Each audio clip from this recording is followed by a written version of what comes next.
भगवान कृष्ण अर्जुन से कहते हैं, या निशा सर्वभूतानां ता निशा जागृति संयमी। अर्थात जब रात में सभी प्राणी सोते हैं उस समय सोते हुए भी योगी जागता है। नमस्ते दोस्तों, combination of yoga with nature, योग का प्रकृति से सहयोग। जी हाँ साथियों, आज हम यौगिक जीवन पद्धति द्वारा मानसिक एवं शारीरिक तौर पर स्वस्थ रहने के लिए प्रकाश डालेंगे। हमेशा से माना जाता है कि इंसान को प्रकृति के साथ साम्य बनकर चलना चाहिए। प्रकृति न सिर्फ हमारे जीवन का आधार होती है बल्कि वो हमें जीवन जीना सिखाती है।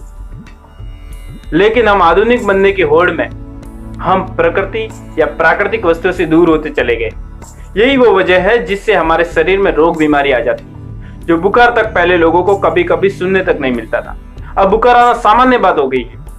ऐसे में आखिर क्या किया जाए कि काम के दबाव, शारीरिक तनाव और उलझनों के बीच भी हम स्वस्थ रह सके? इस सवाल का जवाब है पर्यावरण से संग्रह होकर जीवित रहना सीखा जाए। पर्यावरण का अर्थ हमारे पृथ्वी के चारों ओर वायु के आवरण को पर्यावरण कहते हैं।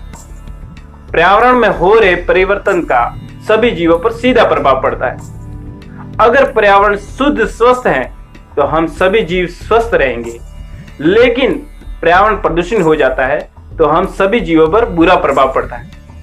योग का अर्थ जोड़ना। किससे जोड़ना? प्रकृति से। योग हमें एकाग्र होकर मन एवं शरीर की चेतना को ब्रह्मांड की चेतना से जोड़ना है।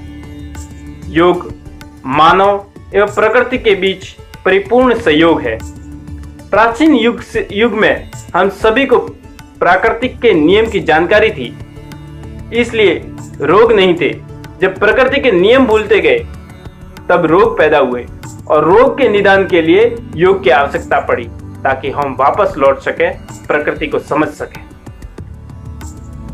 योग से केवल हम मनुष्य ही रोगों से बच सकते हैं, लेकिन जानवरों में भी मरी आ जाती है, वनस्पति में कीड़े मकोड़े पड़ जाते हैं। वो कैसे योग करके रोग से बच जाएंगे?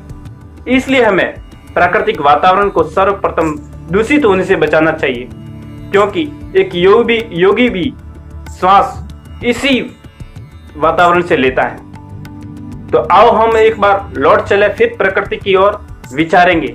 अगला वीडियो हमारा हवा पानी खुराक में आखिर जहर कैसे आया और इससे आखिर कैसे बच सकते हैं। बने रहे हमारे YouTube चैनल से।